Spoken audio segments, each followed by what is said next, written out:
Thank you so much. That really means a lot. And it means a lot to be here with you tonight to talk about a bunch of new ideas that are in a just published book about power. And it's also great to be back in this part of the country. I spent 4 terrific years as a badger up in Madison. All right, and my wife Molly and I came down a lot to just to be in Chicago and Evanston and Northwestern, and what a wonderful place it is. So tonight I'm going to talk about power. And for those of you, as Lonnie said, are interested in the Greater Good Science Center, I've given you the website there. It's free. It's reaching about 1 million people each year. Really excellent stuff going on there, so please take advantage of it. The title of tonight of my talk is The Power Paradox Towards Stronger Human Hierarchies. When I was 10 years old, my parents did something really unusual, which is that my mom had just gotten her Ph.D. at UCLA, and we were living in Laurel Canyon, which is kind of this trendy town in the hills. And my parents decided to move to a town in rural Northern California that was extremely poor, and where the kids that would become my friends were not going to go to college, whereas I was leaving a place that had a great educational context. And the schools were worse, the people were poorer, and it really changed my life to be there for a lot of different reasons, and I think you'll give you a flavor of that tonight. What really struck me about living in Penryn, this small town, this almost an Appalachian town in the foothills of the Sierras, was I lived on this little street called K.O. Drive. And, I didn't really understand it at the time, but when I made that transition to that neighborhood, the kids were great, but they're having trouble in school. The parents were well-meaning, but the kids were getting into trouble, and some were ending up in prison or with drug problems. And what really struck me, and really hit me like a light bulb when I started to dig into this science of power that you're going to learn about tonight, is it helped me start to understand something that was happening in my neighborhood, which was that people were dying really young. There was a family, there were about 8 houses on my street. The first house, no floorboards, dad died in his 50s. You go across the street, second house, the guy never came outdoors. I learned in graduate school the name of that condition, which is agoraphobia, which is the paralyzing fear of getting outside. I never saw him. Shutters were always drawn. Popped down a couple of houses to my best friend's house, Memo Campos, Guillermo from Mexico, and his sister had leukemia early, and his dad died in his 60s. He blew his brains out when he had this cancer diagnosis. Dropped down a couple of houses from that was the Matthews family. A couple of families had moved from Oklahoma, and Jerry Matthews ran a very defunct lawnmower business, didn't make a dime, and his wife, Lorraine, all 350 pounds of her, died when she was 45. Right? As I took stock of it when I was a young guy, it just felt like life and crazy neighborhood and the like. And what the science tells us now is what was happening in that neighborhood was the enduring effects of powerlessness, which I'll end tonight on. And we're starting to get a very clear picture of how that kind of neighborhood really goes awry because of a psychological condition. So when I thought about that condition and headed into the science that I'm about to tell you, the psychological science was really silent with respect to thinking about what does power do to the psyche and our emotions and our mental lives. And I remember reading this quote by Bertrand Russell, the great philosopher, who was thinking about power as Nazism was rising in England and throughout Europe at that time. And he really nailed it. And I think this is going to capture kind of the broader mission of this talk, which is, he said, the fundamental concept in social science is power, in the same sense as energy is in the fundamental concept in physics. The laws of social dynamics between parent and child, romantic partners, friends, work colleagues, people in community, really are laws which can only be stated or understood in terms of power. For Bertrand Russell, all of our lives are shaped by power dynamics. I didn't believe that heading into this science. I was raised kind of by hippie parents who wanted to get rid of power. And as I've done this science, I've realized how true and compelling that is.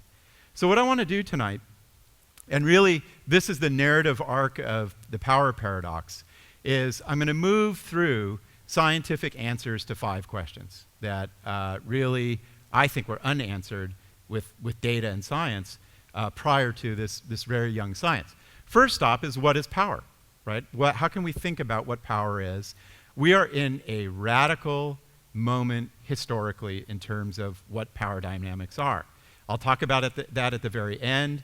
I think we're moving out of 10,000 years of profound hierarchies to different models of social organization, and we'll see an answer to that. Second question, how do we get power, right? How do we influence people, change the world, lead to a good product at work, get our teenagers to be moral agents instead of little subversives that are ruining our lives, right? How do we have influence? And here we're going to see one of the biggest ideas in our culture is dead wrong, and that's the thinking of Niccolo Machiavelli, whom I'll talk about. And there really is a different model of power in the 21st century. Next up, classic question from Lord Acton, the great British historian. Does power corrupt us? Do you guys think it corrupts us? On that one, history and the old ancient wisdom is dead on. And regrettably, I'm going to show you a bunch of studies that show once we get a little bit of power, any human being, we tend to act like out-of-control sociopaths. And I just find that rather ironic and regrettable. Next question is, if that's the case, and this has been the case since humans were humans, how do we create social systems that really constrain the abuses of power and make for good power? And I'll have some surprising answers there. And then finally, we'll get back to the question that started my work in this area, which is really thinking about my neighbors on KO Drive in that very poor town, which is, why were they suffering so much physically? Why was it that when a kid jumped off our swing in 4 or 5 feet, his arm shattered in a bunch of places? We now know that's called human frailty condition that really strikes kids who are poor. And we'll see some really important data, part of it generated by scientists at Northwestern, about the really worrisome and serious effects of powerlessness. When I survey this data, and I'll give you a feel for it, I think that the health effects of powerlessness stack up with the major risk factors that the CDC is worried about, like smoking and drinking alcohol. I think they are on par in terms of compromising the health of our society as the things that we spend billions of dollars trying to get people to be mindful of. So that's where we're going. I've got about 40 minutes, and I really look forward to your questions and answers. If you're especially kind to me, today in another talk, I spontaneously did an absolute killer Donald Trump imitation. And it's got some science behind it, and you can ask me about that one. But away we go. Let's talk about power. So when I began this science as a psychologist and was thinking about, well, what is power, right? What is this magical medium in which all of social dynamics are really framed? And I consulted the literature, and like a lot of you, I would have intuitively thought that power was really the following, which is maybe it's capital or economic might, right? Or you could think about power in terms of military might and just raw force, right? Or you could think about power in political science as your access to the political process. Do you have influence? Can you vote? Can you sway elections? We're very concerned about that today, right? Those definitions of power as might and force bump into really serious conceptual problems. And a lot of people have written about this. The first comes out of the following thought experiment, which is take the average person in this room or your child or some friend of yours and ask the question, and imagine you have a sense of their nervous system, right? Who has more influence on that average American? Joe Biden, the vice president, or Taylor Swift, the pop star? Right? You know, once you really start to think about like what's shaping the person's psyche, how they approach the world, what they deem to be right or wrong, there is a serious case to be made that people who are cultural figures, Lady Gaga changing ideas about sexual identity as much as other kinds of powerful figures, has a very important influence in the world. When I asked a recent group I was teaching of Hong Kong government officials, who's more important to you? Joe Biden. They're like, who? Right. Taylor Swift. They're like, oh, Taylor Swift, you know. No, it was not even a contest. It gets more compelling, and this is the personal side to power that feminists have often written about. You know, this idea that power is force and might and economic capital and engagement in the political process doesn't help us make sense of the power that those voteless, penniless, 42-pound weaklings wield in our lives, namely our children, right, who have enormous influence in our lives. This is a photograph of my two beloved daughters when they still respected me. Back when they were 8 and 10, we were on this bike ride through Zion National Park. It's a spectacular ride. It's 8 miles of paradise where you're on a bike, and I was like, okay, this is going to be a little tricky. I'm a psychologist. I got this one worked out. I promised them like a handful of M&Ms every 500 pedals, right? And they're, here you go, here you go. Pretty soon they're covered in chocolate. I'm like, no more M&Ms. And those are the facial expressions that I encountered right there. Who do you think won that negotiation? Yeah, I was like, I was kidding. Here you go. Here are the keys to the car. Natalie, you're 10. You could probably drive it, you know. So that's a serious consideration, which is we have to think, you know, we have to personalize power and think about the dynamics of power in all relationships to really be fully sort of sensible in this. And so there's a lot of debate about this, and then I'll give you, there's a lot of actually deep thinking and then consensus. How we think about power now is really your ability to alter the state of other people, right? It's just, are you doing things that alter the emotions or thought patterns or nervous systems or health or economic conditions of another person? We've broadened the definition out, and in doing so, what we suddenly gain is insight into all these incredible acts of influence and power from people who don't begin with money or political access or the like. These are just some of my favorite examples I write about.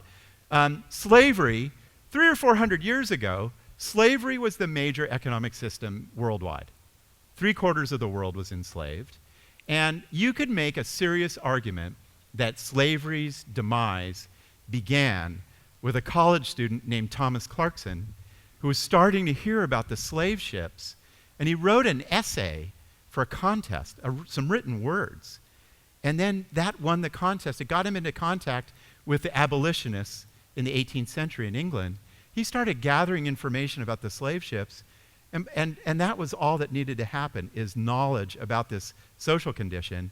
And the politicians were much later to effect change. And he undid an entire structure to worldwide economy.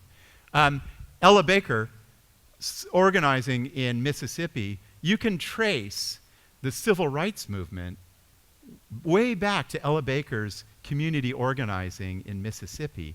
No one knows about her. She was bringing groups together, building consensus. Martin Luther King comes in later, and a lot of the movements that happened out of that can be traced back to Ella Baker.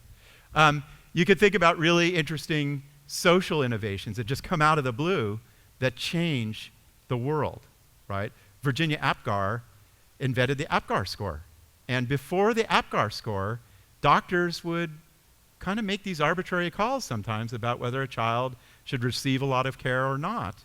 Kids were dying, and historical analyses show Virginia Apgar, just this simple idea of like, let's measure kids' health with 4 or 5 indices, saved hundreds of thousands of lives just by this piece of information. We could go on. This is a serious realm of scholarship on the nature of power, but where I think it's more sensible to move to is that power is really how you alter the states of other people. It's continually fluctuating. It's based in little actions that you emit. It is the medium of our social lives. Second question, and I know you're thinking about this, is, you know, I hope coming out of this, and I hope like the younger people here, you want to embrace power and you want to have more influence in the world. And in part, I think that's what's exciting about today's world in thinking about all the different kinds of change that are happening. For example, I do some consulting at Twitter. I'm part of their safety council. And there are counter-narrative groups in Pakistan where women are fighting against the rampant sexual violence in that culture, right? Through Twitter, through empowerment, through their self-organization. So how do we get power? Well, here's one answer, and it comes from this mischievous fellow, and his smile is even kind of mischievous if you look carefully at it. This is Niccolo Machiavelli, who wrote in the 16th century The Prince, which is one of the most influential books in human history. Wikipedia ranks it at about 30th in terms of overall worldwide influence. And here are some contemporary translations, and you guys know Niccolo Machiavelli. He was a Florentine politician. He was kicked out by the Medicis. He was tortured, and then he was living in isolation and kind of depressed, and he wanted to become part of the Florentine politics, and so he wrote The Prince to try to, as like, here's how you can get power and keep it. And here's a more recent Machiavellian type book of just some ideas about how you out there should get power in your daily lives. Law number 3, conceal your intentions, okay? Law number 6, court attention at all costs. Make sure everybody's thinking about you at all times, right? Law number 12, use selective honesty and generosity to disarm your team members or work colleagues or victims or whatever those people are. Heck, let's just get straight to it. Law number 15, crush your enemy totally, right? Keep others in suspended terror. When I started the science of power, people were like, oh, it's, this is the philosophy, that's how you get it, and this is, it's already been answered. And I don't want to bore, I've read every possible study of Machiavellianism, and all I will say is if you try to influence people with this strategy of social living, you don't rise in organizations, you become isolated and peripheral in the activity of the organization, you develop a very negative reputation, you yourself don't feel like you have power, you have trouble in your relationships, I could go on. It really doesn't work today, in large part because Machiavelli wrote in a much different historical context, right? Florence in the 16th century, I know you've been to Florence, you've drank the wine and you've looked at the art and there are the beautiful hills and you felt more peaceful and cooperative than at any moment in your life. But when Machiavelli wrote The Prince, it was the most violent place in human history. It was an incredibly different time. So how do we get power? Let me show you one thing that I just wrote about that Lonnie nicely forwarded around, I think.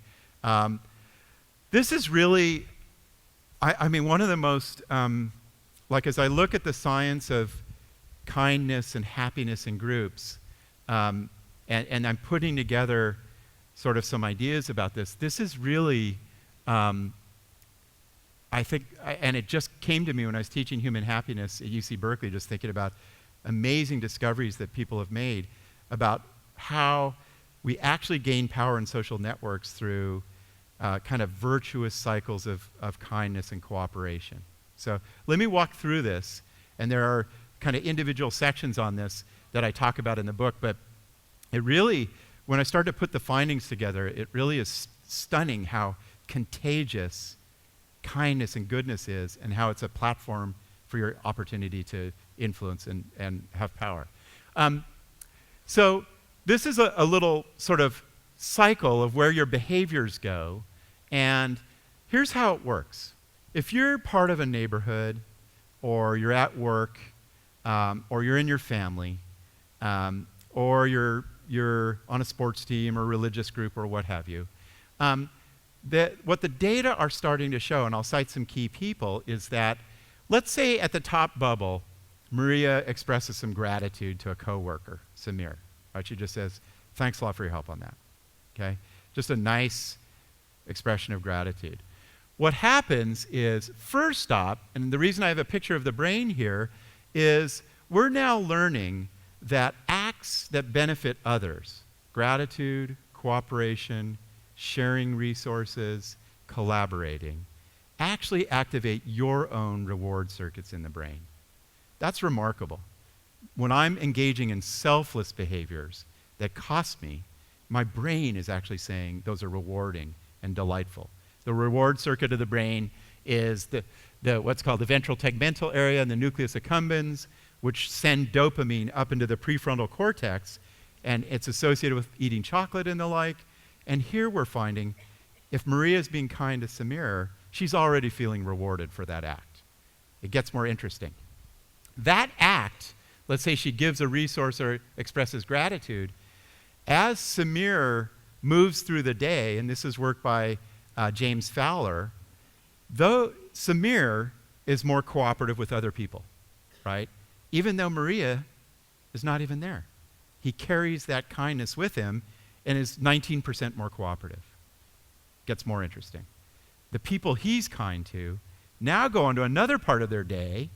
Samir's gone, and those people are 7% more cooperative from Maria's original act of kindness, right? So what you're seeing is, and Mike Norton and others are working on this, wow, these initial acts of cooperation and gratitude and sharing spread through social networks virally, right?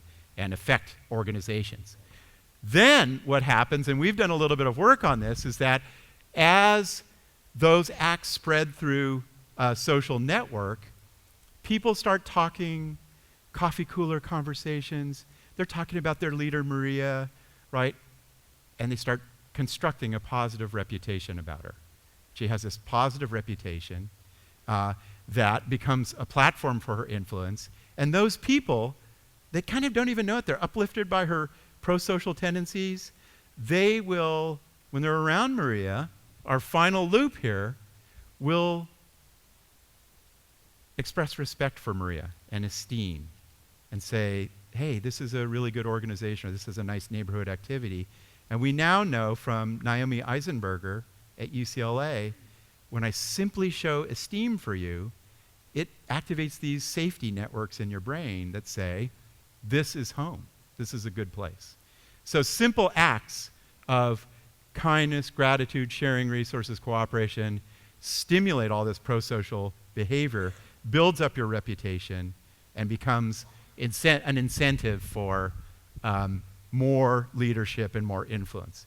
As Michel Foucault argued, really the great French philosopher, very complicated guy, power, your influence and how you change the world isn't inside of you. It's really operating through the social network, right? It starts to spread through. And the science now is really starting to show how the kinds of things you do over here in Chicago are going to be filtering and extending to other parts of the world. Your power is gained by advancing the greater good. All right, let me give you a couple of empirical examples, crazy studies that we've done at UC Berkeley. One of the ways that I've just been obsessed with, I was talking with Lonnie about this, is studies of touch. And and I talked about this in Born to Be Good. The simple pat on the back, an act of great leadership in any context, just a simple fist bump or just the expression of approval. Here's what we know it does neuroscientifically. We know, by the way, chimps spend about 15% of their waking hours grooming each other. Anybody know what that is? That little guy on the right? Slow Loris. Who said that? You're like I've asked 22,000 people that, and there are only 3 people who have ever known this, and they're sitting next to each other. It's the Slow Loris Club. It's a little sloth-like simian. It's in between a sloth and a primate, and it kind of moves really slowly. It evolved one finger that it uses just to groom other slow lorises. It's so important to their social lives. So what we know, when I get a nice pat on the back, right, from somebody who matters to me, and it penetrates the 8-pound wonder of your skin and the billions of cells that process information about that touch, that pat on the back or arm activates the reward circuit in my brain. I'm feeling good. That pat on the back actually makes other people more cooperative. If someone pats me on the back, I suddenly cooperate more with these people over here. It's starting to spread. It encourages people to engage in really sort of bold behavior. Teachers who pat their students on the back, this is a study in France, the kids are 3 to 5 times more likely to try hard problems on the board, right, compared to a control condition. It's encouraging. And then we know a ton of data showing the nice pat on the back is calming. So maybe this is a way, yeah. My son said the NBA teams that do that to each other, they won more. Now, Lonnie told me this was a smart crowd and would take away all my punchlines, and you just did that. But I love you. Okay, so, and that's exactly it. So, well, I've got one more piece. Well, I'll get to there. And that is one of our findings that's on this theme. Building that up, maybe touch is this way that we advance the greater good, make people perform better through expressions of important emotions that are important to power and effective leadership. This is this crazy study we did at UC Berkeley to show that just with simple touches to people, we can convey things like gratitude, which we already saw build strong teams. One person came to our laboratory. They stuck their arm through a barrier. Another person walks in. We give them a list of emotions, and we say, touch that arm and try to communicate these emotions. They're like, okay. Anger. What would you guys do? Yeah. Fuck. It's like, ow! What would you do for sympathy or compassion? Nice. You guys are good. And then they go like that. Gratitude, a little tougher. They kind of do this like shake, like that. Really interesting. So I now get this touch on my arm. I can't even see the person. Like, what was that?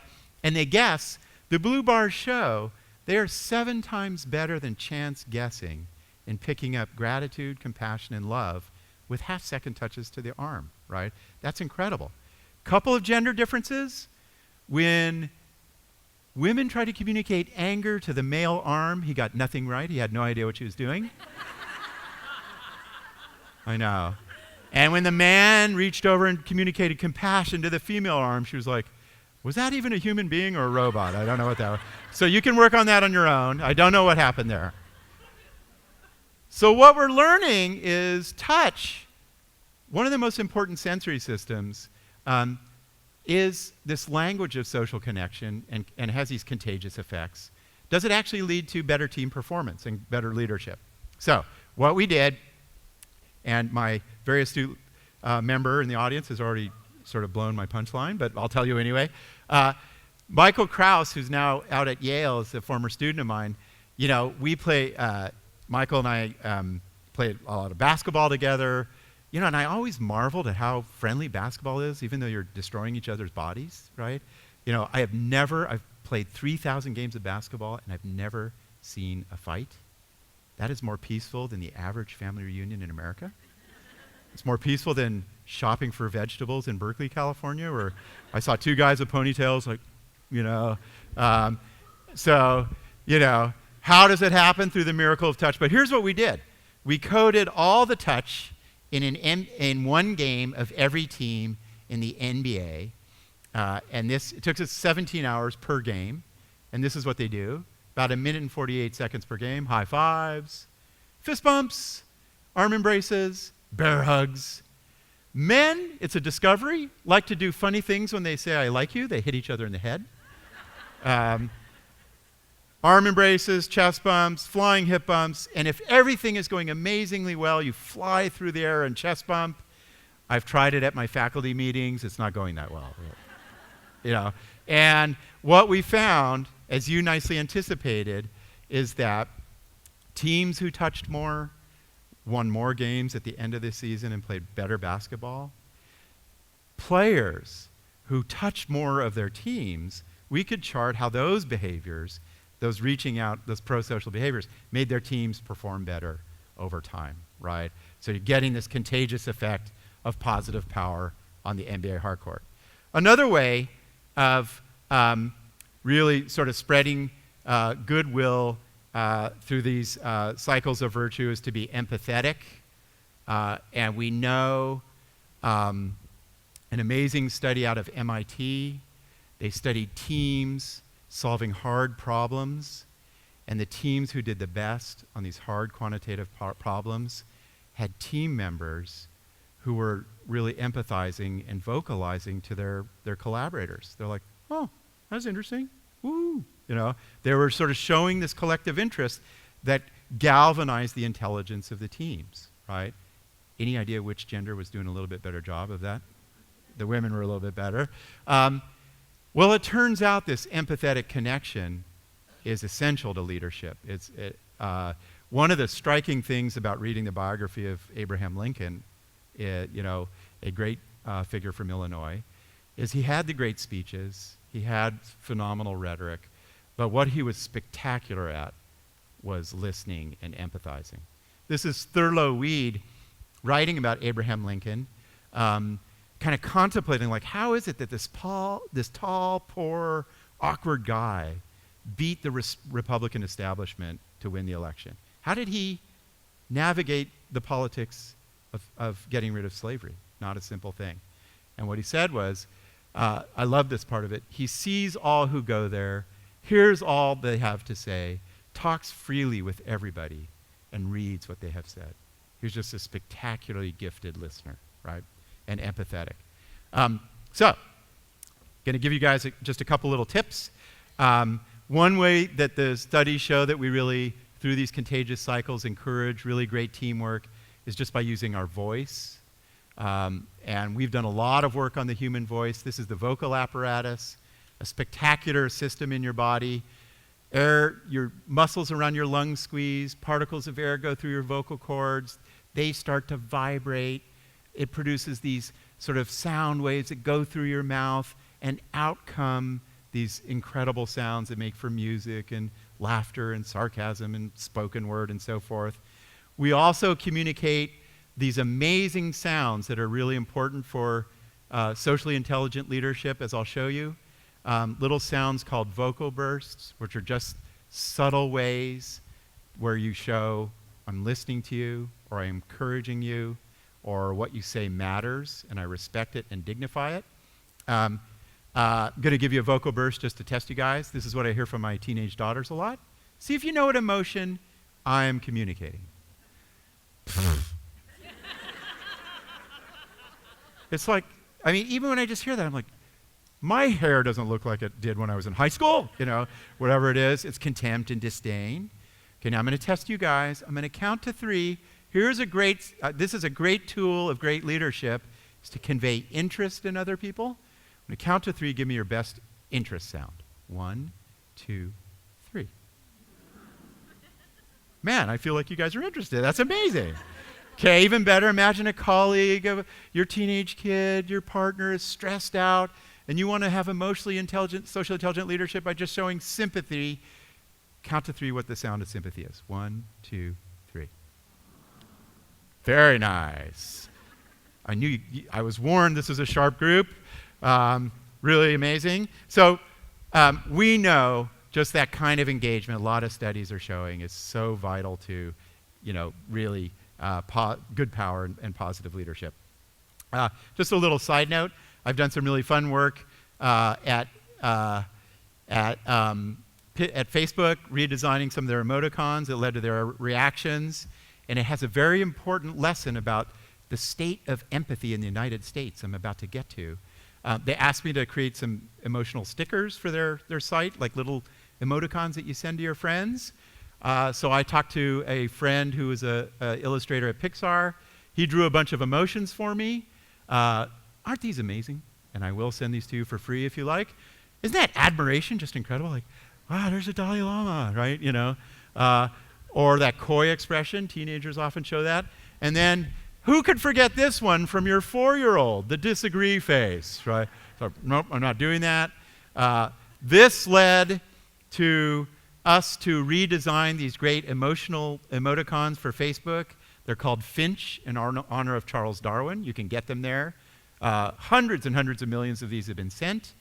And there they are, you can see them. You know, there's the disgust, there's the coy, there's the awe expression. Just a wonderful, rich array of these that led to the reactions.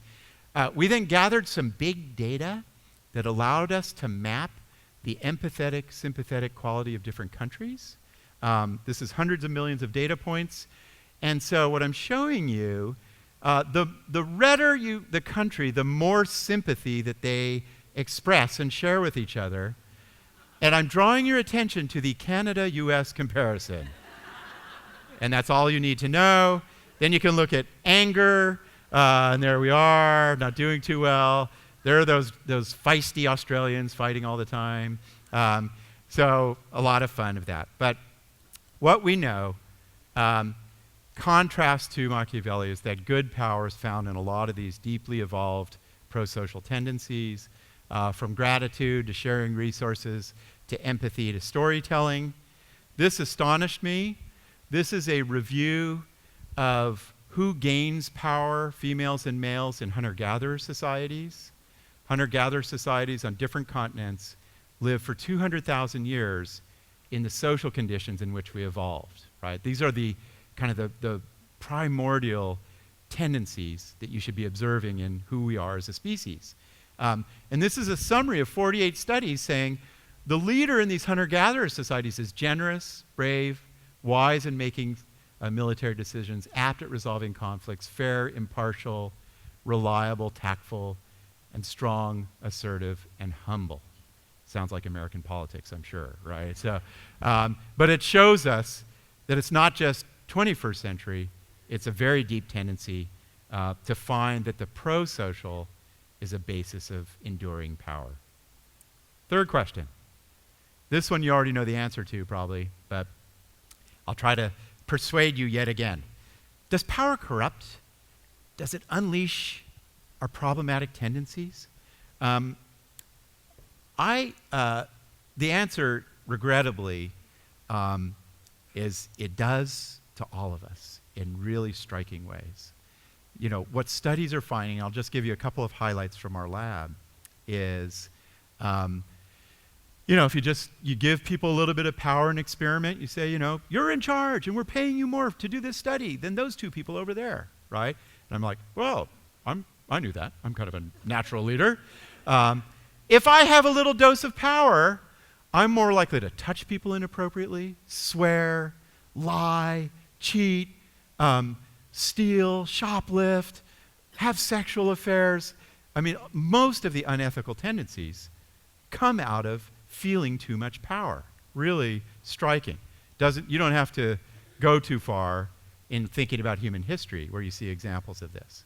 Here are a couple of experiments that we did in our lab. One has now come to be known as the Cookie Monster study. 5 people at Wisconsin, this is at Wisconsin. 3 people at the University of Wisconsin came to the lab. We pointed to one of them and we said, you're in charge. They're like, thank you. And they were the powerful and they felt more powerful. And then we had them do a really boring task, write policies for the university for an hour. Now, mandatory testing, they're gathering facts and they're writing away. Halfway into the study, we bring a plate of 5 delicious chocolate chip cookies, right? Right on the table in this small lab room. Everybody grabs a cookie, starts eating, right?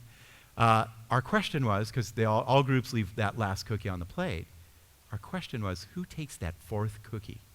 And indeed, as you see in the bar graph, it's the high power person reaching over like, that's mine, buddy. It gets worse. My grad student coded how they ate. Took us a few months.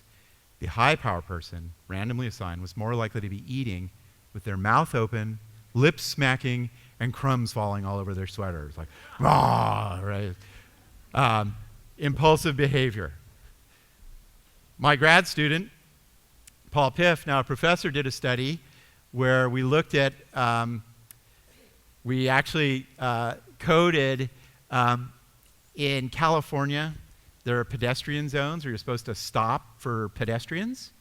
And so we positioned this poor Berkeley undergrad at the edge of a pedestrian zone. And they're like, first we thought, like, let's really do this wild. Like, let's get a woman with a baby carriage and a little baby, like, trying to, but couldn't do that. That was unethical. So this undergrad is, like, at the edge of the pedestrian zone, looking like, I want to go across. It's the law. And then we code, we have a power scale of how powerful is your car, right? Are you driving this Dodge Colt? That's a 1. A Ford Taurus. There's the Civic. I think that's an Accord, and a Mercedes is the most powerful car. And what we find, rather regrettably, is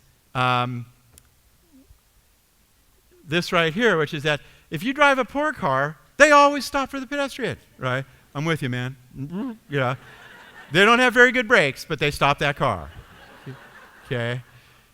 But look at that. If you're driving that fancy car, 46% of the time, they blaze on through, right? So impulsive, inappropriate. And, you know, we had people, this one got got us into trouble. And we got emails like, this was my favorite, and I apologize if you're a Prius driver, but this is science. Everybody's pointing like, you are. You know, we got these emails like, yeah, I know, I heard about your study, you know, but I drive a Prius, and I'm a moral exemplar, right? So we analyzed the data. The Prius drivers were the worst, right? And that's because they're like, well, I'm saving the environment, so I'll barrel through this thing right now, so whatever it is. So that got us into trouble. So anyway, so not only impulsive behavior, power corrupts, but it also does something really worrisome, which it really diminishes your empathy, right? And we have dozens of studies showing if I'm just feeling powerful, you know, if I'm in charge of things, I just don't listen as carefully. I don't know what people are feeling as well. Regrettably, those tendencies then lead to the finding powerful people are more likely to stereotype other people, which is problematic. A powerful boss is more likely to stereotype a woman, a female employee. This is one of the first studies that demonstrated this empathy deficit. Adam Galinsky and his colleagues signed people to power. All you have to do is draw an E on your forehead so the person across from you can read it really easily. So what do? You reverse it, right? You don't draw it like you would see it. You have to think how they would see it, and you reverse your orientation. Low power people, no trouble. They do it right away. Okay, yeah, no, I can see what you're thinking, and they reverse orientation. High power people on the right, 40% of them absolutely could not do the task. They're like, oh, sorry, I drew it from my perspective again. Let me try one more time. Oh, I did it again, you know. And when you think about how important perspective taking is to good, strong groups, and power is diminishing that ability, it's not a good sign. So lots of data on that. And that really is the power paradox of groups really want socially intelligent leaders. We gain power through what is good in human nature, but regrettably power decreases our social intelligence and really releases very often what is problematic in human behavior. And a ton of data on those ideas in the power paradox. Two final ideas, and then we'll open it up. And I have about 10 more minutes of stuff. I was talking to Lonnie earlier about this, you know, and in a way, this is one of the more counterintuitive things about human power, but one of the more deeper properties of how we get things done in the world and how we change the world. Intuitively, you think that power is something you go grab, right? But in fact, power is given to you. It is given to you by the people around you. And your power and your influence and your chance to make a difference are only as good as what those people think of you, right? It is just a foundational property of social groups is they're continually giving people power, and that is really how much you'll make a difference in the world. If my lab, the 15 people in my lab don't respect me or don't like me, our lab becomes less productive, right? It becomes more problematic. And the way that we give people power is through some really interesting things like public scrutiny. A lot of studies are showing that having critics on hand is a good way to keep our power in check, to reward people for the right kind of things or status. And through a really interesting social process called your reputation, that your reputation is really the platform of the difference you'll make in the world, what other people think of you, right? We are a reputation-mad species. It is everywhere in human interactions. There's, of course, the great novel, Nathaniel Hawthorne, that really is about the perils of reputation, of the Scarlet Letter, how Hester Prynne's reputation was really ruined inappropriately for things that happened in that very early society. Thankfully, we've evolved in how we kind of track people's reputations and comment on their problematic, impulsive, abusive behaviors. In the 18th century, in Germany, if you abused your power, you got to wear a shame mask and walk around the village for a couple of weeks, right? This is a shame mask if you acted like a pig in your local town, right? You were sort of eating too much or so forth. You'd have to wear that thing around for a couple of weeks, and people like, there he is, look at Dacher, you know. So we've moved beyond that, I think, or maybe not. And one of the things we've really been interested in is the power of social networks to spread information about people's reputations as really foundational to your influence in the world. What we know is within a week when college students go to college, everybody knows what their reputation is, right? Are you collaborative? Are you kind of undermining things? So it spreads really fast. We know in organizations, this is Bert at the University of Chicago, if I have a good reputation in an organization, I get more resources directed my way. I get more opportunities for innovation, right? People want to collaborate. I'm in the hotspots of the organization. We know just being aware of your reputation is a way to keep a check on the abuses of power. And it's one reason why groups are so invested in determining the reputation of people. Take a look at these three dots. What do they remind you of? Yeah. Triangle? What else does it seem to remind you of? A human face, right? There are studies that show it. And when we are aware of a human face kind of looking at us, we start to think about our reputation, and we become much more considerate and kind and pro-social. There are studies that show, all you have to do, like a person comes into the lab, and these three dots are on the wall, right? And you're sort of looking at these dots, you become much more generous and sharing just with these three dots on the wall, because it reminds you of your reputation and the fact that other people have an eye on you. So important to strong social systems is the ability to spread information about their reputation. I'm thinking like presidential debates coming up, have the three dots behind our two candidates, maybe they'll be a little bit more civil. Very powerful. All right, let me move to our final point because of just to stay on time, and I'm really curious to what you have to say. Strong social systems that really keep power in balance and spread it around have a lot of commentary and critique and opportunities to form ideas about the reputation of leaders, right? The first thing that Hitler and Stalin did when they rose to power is they destroyed all of the systems of critical commentary where ordinary citizens could comment on their reputations, right? They controlled the press, arts, and the like. So it's foundational to strong societies. So let's end where I began, and then I have a couple of kind of moving forward ideas. So this jolted me when I started to hear about this science and become part of it. So this diagram right over here is the stress system in your body. It's called the HPA axis. It's the biological system. Hypothalamus, pituitary, goes down to your adrenal glands. And then the adrenal glands, as you probably know, shoot cortisol into your bloodstream, and it revs up your body. And we've all felt cortisol in our body. If you're stressed out late at night and you can't sleep and your body's agitated, your muscles are tense, your heart is pounding, there's constriction in your veins, right? That's the stress response that is really for fighting off serious predators and dealing with very imminent threat, right?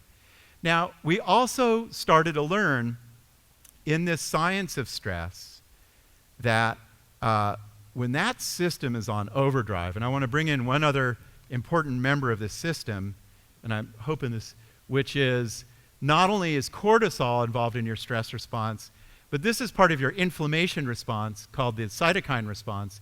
These are little proteins that go to toxins in your body and kill the toxin, and it swells up your body as if you have a flu, right? It's a very adaptive response if you're dealing with a flu virus or toxins in your body or a cut on your skin and your skin swells up. That's the inflammation response.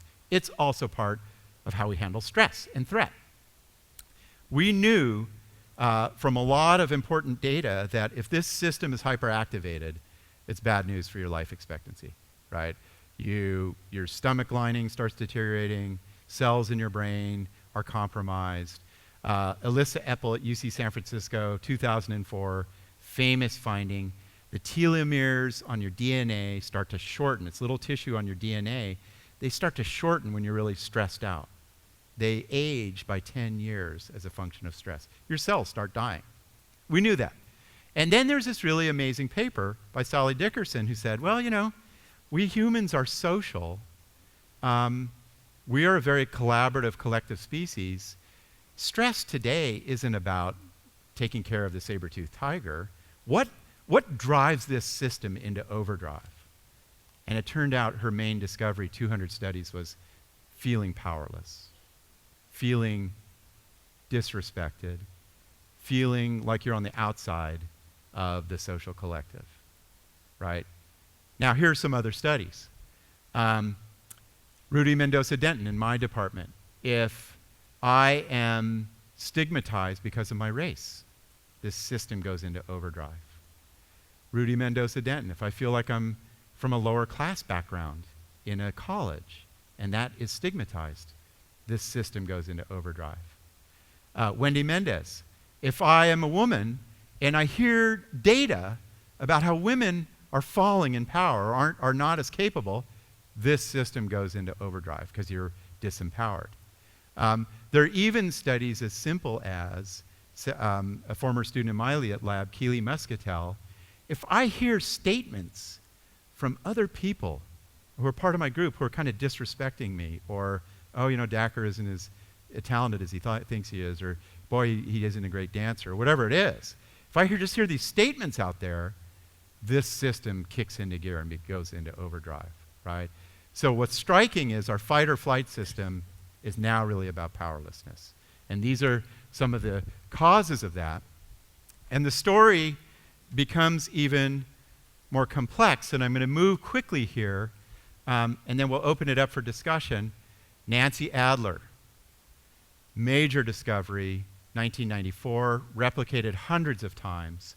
She just asked people, where are you on a 10-rung ladder in the United States in terms of your status? Okay, I'm a 7. Well, my friend, the 8, has a better immune system, lives longer, better cardiovascular system, on down the line.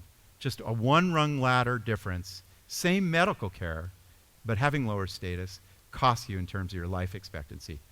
Greg Miller and Edith Chen at Northwestern are finding by the time a kid is 5, raised in poverty, these two systems are on overdrive all the time. They don't know how to handle the environment, and they're losing 5 to 10 years of life expectancy just by disempowerment. So very serious stuff to be thinking about. I want to end with this data, and I'm happy to talk to you about this, but when you take a look at what powerlessness does to our society, these are all the well-documented correlates of it. Depression is about powerlessness. Anxiety disorders, poor health, and the like. I have been really interested in lots of cheap solutions to this. As Lonnie mentioned, one of the things that we do is at the Greater Good Science Center with the Sierra Club is we take kids outdoors who have never been outdoors. They're growing up in Oakland, and we're showing drops in the inflammation response in cortisol, and they're getting along better with their parents and school with just one trip out. We're doing this with veterans as well. So a lot of stuff to do. So what's really exciting, and this, it's such a stunning, deep step back to where we are right now. These are 2 archaeologists up at the University of Michigan, Flannery and Marcus. And as you may know, we were largely a collaborative egalitarian culture prior to agriculture, 12 to 15,000 years ago. And that's pretty clear, and a lot of the data suggests we really like near equality between people. And then with agriculture and settlements, hierarchies became really extreme. And the data are really stunning. 12,000 years ago, as we settled into these more complicated social systems, you see the emergence of inequality, slavery, polygamy, and men owning women, and poor health, right? A lot of the problems of hierarchical power. But what I think, which is really perhaps fruit for our discussion, is right now, there are a lot of really interesting things that are happening in terms of women rising in power, more horizontal organizations to groups, more rights. A lot of interesting, the consensus now is we are seeing a rise in democracies around the world, very interesting forms of power on Instagram, for example. And what I hope, it's funny, I teach a lot on happiness, and I always, it's this fundamental question, like, when your family is up against the wall, your kids are struggling, you always say this sort of sentence in your head, like, all I really care about is my mom is happy, who's sick, or my kid is happy. And now, I also want to make sure they feel powerful, because that is really also this pathway to the meaningful life. And I hope that you guys make the most of your own power and enjoy it as you do. So thank you very much.